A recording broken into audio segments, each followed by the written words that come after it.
bilihii la soo dhaafay waxa ay ahaayeen kuwii ugu xiisaha badnaa ee soo dhaxgala taariikhda siyaasadeed ee ka diiwaangelaysa gudaha dalkeena hooyo ee Soomaaliya taasi oo keentay in warbaahinta caalamku ay si aad uga faallooto isbedeladaasi cajiibka ah ee gudaha dalka ka dhacayay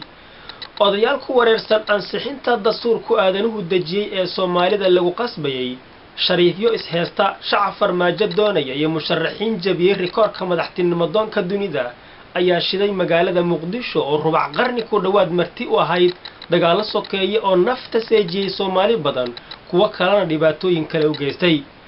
dadka bacleela siyaasadaha geeska Afrika ayaa sharaxay waxa jira jawiga caasimadana waxa uu ahaa mid cajiib ah oo beesha caalamka tusinayay bislaashaha siyaasadeed ee Soomaalida iyo nolosha dhabta ah ee ay doonayaan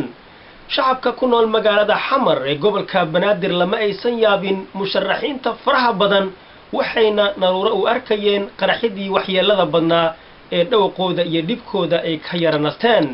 xukun jeclida Afrikaanka waa sheeko caan baxday oo dunidu ay garaawsatay taas ayaana dawo u ahayd muran kasta oo ka dhasha duubweynida ragga xildoonka ah ee makarafoonada caburiyay boorarka waaweynna ku qoray ereyada fariidka ah ee qof kasta la dhacayo nasiib darro ma joogin gudaha magaalada Muqdisho noocyada warbaahinta ayaana ii fududeeyay la socodka xaqiiqada dhabta ah taasi oo igu xambaartay inaan idin soo gudbiyo maqaalkani la magac baxay mucjisada siyaasadda mucjisooyinka dunida ee la buunbuuniyo waa kuwa kooban 10 bishii Sebtembar iyo todobaadadii ka horreeyay wixii dhacay ayaa lagu tilmaami karaya mucjisada siyaasadda Shariif Xasan waxa uu dajiyay khidad uu ku gaarayo dhakada sare ee qaranka inkasta oo uusan gaarin bartilmaameedkiisii madaxweynihii hore ee dawladda ku meel gaarka ahayd ee Soomaaliya oo isla bartaasi doonayana waxa fashiliyay rag hortiis hungoobay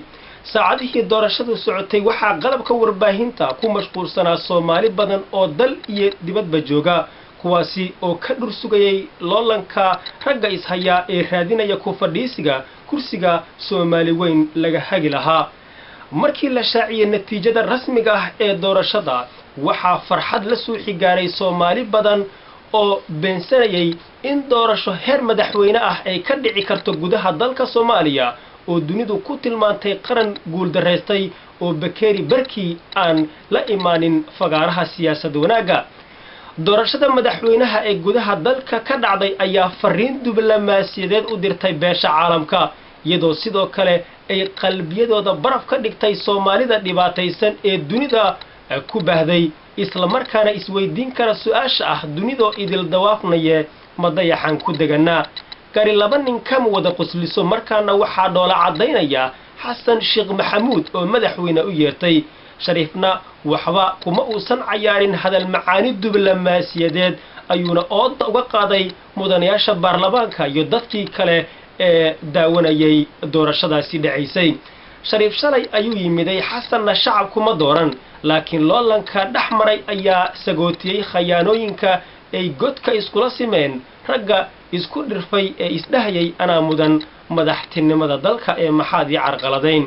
ayaha dalkeenu waa mid ifaya kaliya waxa haray dhameystirka hay'adaha dawladda iyo dardargelinta howlihii loo idmaday taana waxa laga doonayaa ragga hantay milgaha qarannimo ee ummadeena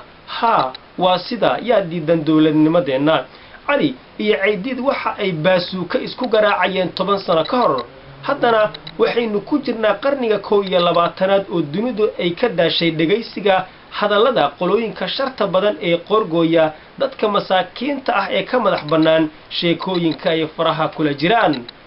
siyaasaddu waa xasad xilliyada qaar ku dhinac marsiisa mushkiladaha uu xalkoodu fudud yahay hase ahaatee maanta waxaynu kuruska haynaa ujeedada higsigeena oo ah xuridda qabiil iyo qurunkiis taa beddelkeedana ku qanaca qaran iyo waxa uu yahay gunta iyo gabagabada maqaalkan waxaan jeclaa inaan hambalyo u diro bulshaweynta Soomaaliyeed meel kasta oo ay joogaan iyadoo aan gunaanadka maqaalkan ku xusuusinayo in mucjisada siyaasadda oo weheshanaysa nasriga eebe ay sababi karto midnimada Soomaali weyn Cabdirisaaq Cumar Axmed